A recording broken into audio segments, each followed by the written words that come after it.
Welcome, everyone. If you're gearing up for that real estate licensing exam, you've probably heard about the law of agency.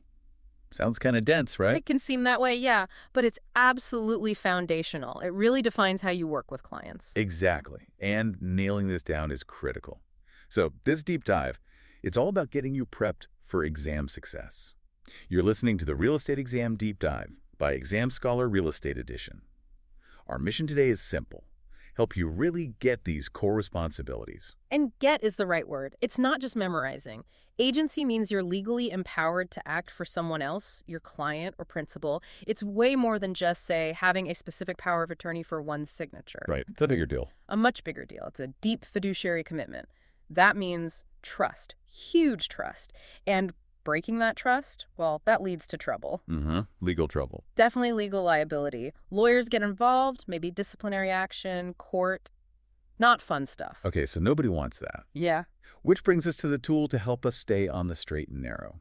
The big acronym for today, OLDCAR. 6 letters that spell out your core duties as an agent. You really need to know this one cold for the exam. Absolutely. Think of OLDCAR as your professional roadmap. It covers everything from specific actions to your mindset, how you communicate, the works. Let's break it down, starting with O. O is for obedience. Sounds simple enough. Follow the client's instructions. Pretty much. But here's the kicker.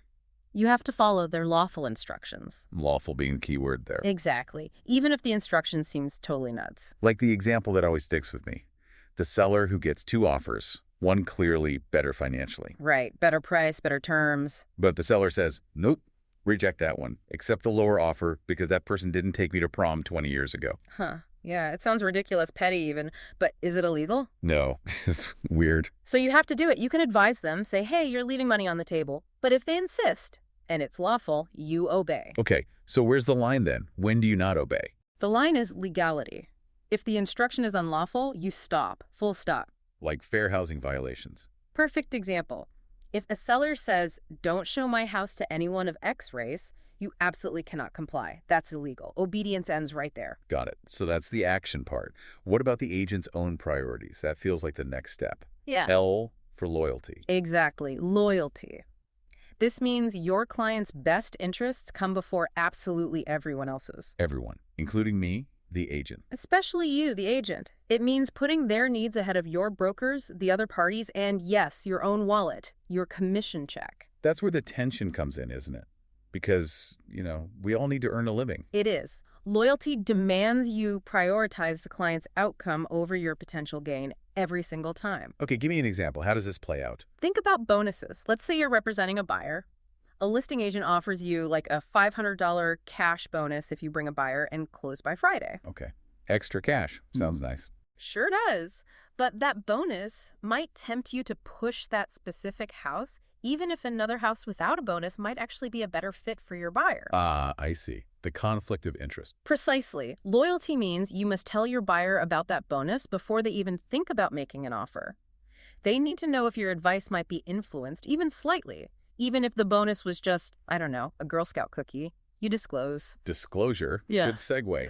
That brings us right to the D in OLDCAR. Disclosure. Yep, disclosure. It's all about communication. 2 main types here. First, you got to share any info that could help your client negotiate better. Like what? Well, say you find out the seller just put an offer on another house and it's not contingent on selling their current one. They might be really motivated to sell fast, right? Yeah, desperate even. You have to tell your buyer that. It gives them leverage. Okay, that's strategic info. What's the second type of disclosure? Material facts. These are things about the property itself. Facts that might make a reasonable person rethink buying it or change their offer. Physical stuff. Usually, yeah. Like if you're doing a walkthrough and you see clear signs of water damage in the ceiling or, a big hole in the front porch. You can't just ignore that. Hope the inspector catches it. Absolutely not. You see it, you disclose it to your client promptly. Your duty is to inform them, not just keep the deal alive. Okay, that makes sense. Disclosure flows into the next one. C for confidentiality. Keeping secrets. Pretty much. You must never reveal Passing the real estate exam can be hard, like really hard. Statistically, only about 50% of people actually pass the real estate exam on their first try. Those people that pass, they go on to become real estate agents. And the people that didn't pass, yeah, they either give up completely or have to try again. Both of these options are painful, disappointing, and upsetting. Exam Scholar Real Estate Edition has been named as the best real estate exam prep by multiple publications for 7 years in a row. If you are about to take the real estate exam, Exam Scholar Real Estate Edition is a no-brainer choice. There is no other real estate exam preparation service out there that comes close. To enjoy the longest membership time, lowest cost, real estate videos, audios, articles, flashcards, vocabulary, exam tips and tricks, a 1-year no questions asked refund policy, and be one of the 35,000 people that it has helped pass the real estate exam, then sign up in less than 5 minutes at www.realestateexamscholar.com. Private information about your clients, their finances, why they're really moving, personal stuff, none of it. And this lasts how long? Just until closing? Nope, forever. Forever, seriously. Seriously, it goes with you to the grave. Hmm. This duty does not end when the deal closes. Wow. Okay, so let's say you know your client sold because they lost their job, they were under financial stress.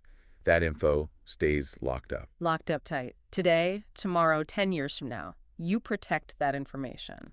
Is there any exception?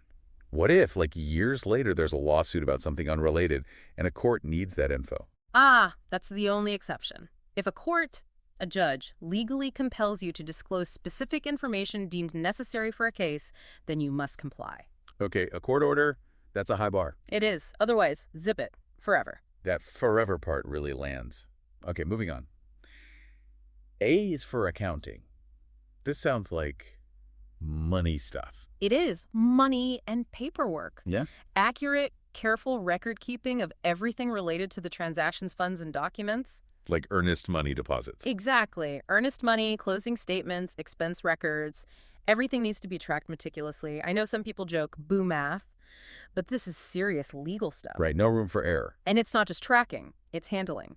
You have to deposit client funds, like that earnest money, properly and on time. Keep it separate from the brokerage's own operating money. Avoiding commingling. I remember that term. So got it. Mixing client funds with business funds is a huge no-no. Big trouble. Quick way to lose your license. Okay, noted. Don't mix the money. That leaves us with R. What's R? R is for reasonable care. This is about competence.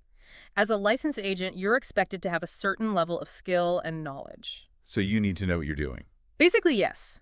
You need to guide your clients competently through the process, advising on pricing, negotiations, inspections, without causing them harm through ignorance or, just not doing your job properly. So we should be comfortable talking about market trends, offer strategies. Definitely. But here's the crucial boundary. We call it the stay in your lane rule. Stay in your lane. Meaning? Meaning stick to real estate advice. You're not a lawyer, you're not a tax advisor, you're not a structural engineer, unless you also happen to hold those licenses, which most agents don't. Right. So if a client asks for legal advice, you advise them to consult an attorney. If they ask about tax implications, tell them to talk to a CPA. If they ask what's causing a crack in the wall, tell them to get an inspector. Exactly. Let's go back to that hole in the porch example from disclosure. You saw it, you disclosed it. That's duty D. Reasonable care, duty R, means you do not guess what caused the hole. You don't say, oh, that looks like termite damage, or you just need some new planks. What do you say? You say, I noticed this hole, and I recommend you have a qualified home inspector or a licensed contractor take a look to assess the cause and any needed repairs. You point them to the expert. That's reasonable care. Got it. Advise, but don't diagnose outside your expertise. Stay in your lane. You nailed it. So that's the whole set. Obedience, loyalty, disclosure, confidentiality, accounting, and reasonable care. OLDCAR.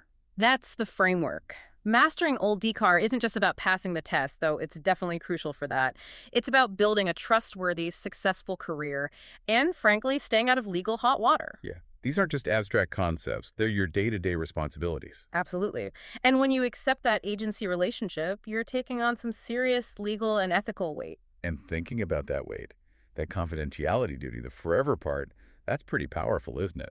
It really is. It drives home the point that your ethical obligations can literally outlast the deal, outlast the client relationship itself.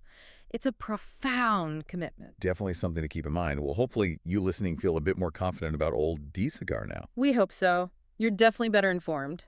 And if you want to keep sharpening your knowledge and really get ready for exam day, check out our full exam prep course. You can find everything at www.realestateexamscholar.com. Go use this knowledge. Practice it. You're getting closer to that license.